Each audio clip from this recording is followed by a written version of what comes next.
Here is part 2 of your vocabulary lesson for IELTS Writing Task 2. In the last lesson, we really focused on topic-specific language. But in this lesson, we'll be learning how to use something called structure-specific vocabulary. So by the end of the lesson, you'll understand what this is and how you can use it in your essay. Let's take a look back at the band descriptors to understand why lexical resource is so important. To achieve a Band 7 in lexical resource for IELTS Writing Task 2, you must be able to use a fairly advanced range of vocabulary. Your understanding of synonyms will be very important, and it's also critical you are able to paraphrase effectively. For a Band 8 score in lexical resource, you will have to do all of those things. Being able to paraphrase, have a great range of vocabulary, use synonyms, understand collocations, and possibly use some idioms. You'll need to be able to do all of this without making too many errors. So that is it for your band descriptors, all about lexical resource. And the reason I'm showing you this is to highlight how important your range of vocabulary and being able to paraphrase using synonyms is. In this lesson, I will show you some structure-specific vocabulary that you can definitely use, and it will help you to score higher band scores. So what actually is structure-specific vocabulary? Well, it's language we can commonly use in each section of our 4-step essay structure. Please make sure you note down any of the language that I show you in this lesson. Let's move on to the first section, which is our introduction. And here is our Task 2 question. In cities across the world, many people are living in large apartment blocks. What are the advantages and disadvantages of this? I'll show you a wireframe with some language you can use for each sentence in the 3-step structure. So, to paraphrase. In densely populated areas, the majority of people are finding accommodation in large blocks of flats. Now, in my first sentence, I've really paraphrased only 3 phrases. Let's take a look at them now. So, instead of cities, I've used densely populated areas. I use finding accommodation to paraphrase for the word living. And instead of apartment blocks, I've used large blocks of flats. So, they are the 3 phrases that I've paraphrased from the question. As I said previously, this is a great way to start off your introduction, as it shows the examiner you understand what the question means. The key vocabulary for sentence 2 is in this essay and throughout this essay. It's also very important to identify the type of question. For example, I've highlighted in blue the advantages and disadvantages, but this could be changed for problem and solution, or whatever other type of question it is. You can use either of these 2 sentence openers to begin your plan sentence. For the 3rd sentence, you may remember the key language being the time openers, firstly and secondly.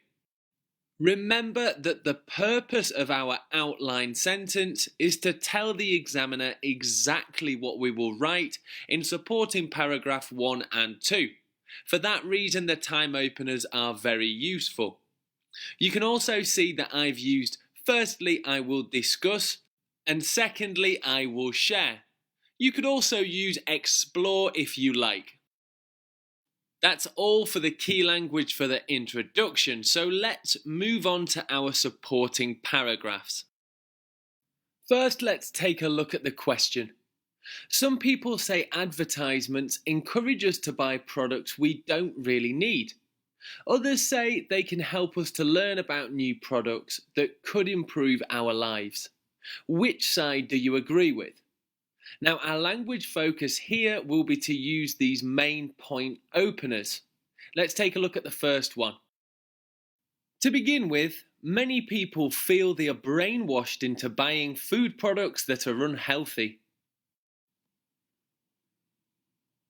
Firstly, there is a common belief that marketing can make you buy things you don't need.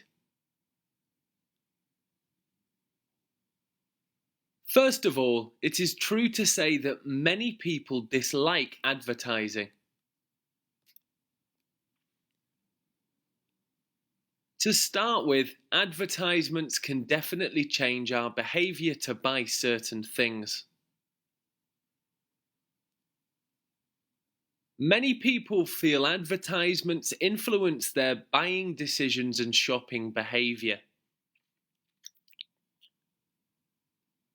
In the first place, advertisements do often mean buying products you wouldn't normally. So here's some key vocabulary and phrases to begin your main point. A really good way to start your topic sentence. Let's have a look at how we can begin our supporting sentences. Now the question has stayed the same, and just underneath that, I've added my first sentence in the supporting paragraph, or as you'll remember, the topic sentence. Let's take a look at the supporting sentence using the following openers. Furthermore, it is highly important to save money for future hardships.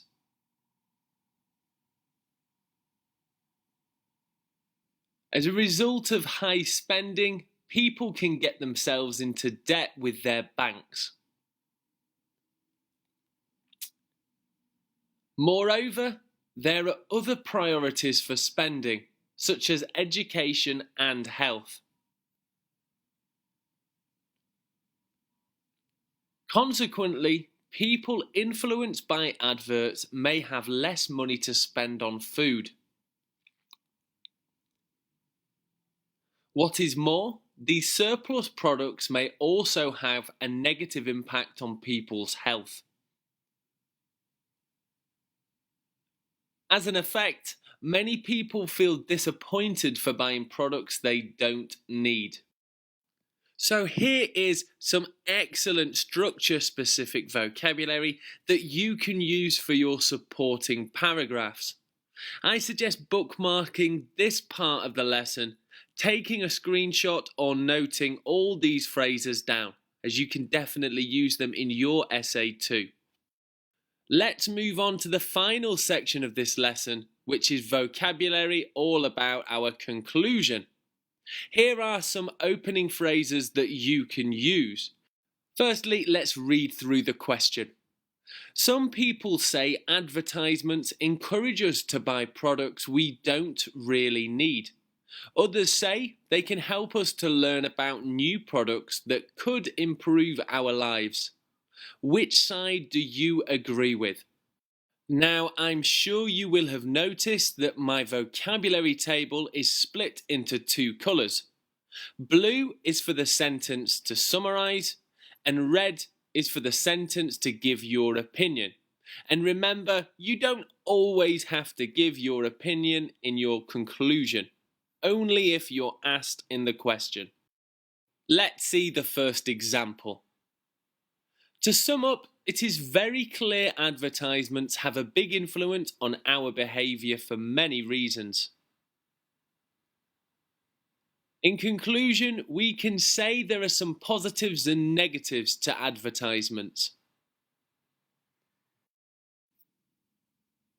In summary, people have many different feelings about advertisements and marketing campaigns. I believe that advertisements should be carefully monitored by the government.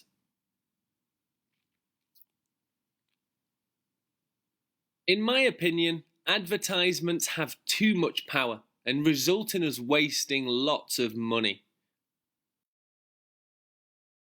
I feel that advertisements can help us to find new products that can help us to be healthier or happier. So that winds up our lesson all around structure-specific vocabulary. There was a lot of language included in this lesson, so you may want to review the lesson, know it, and go back through certain sections of this lesson.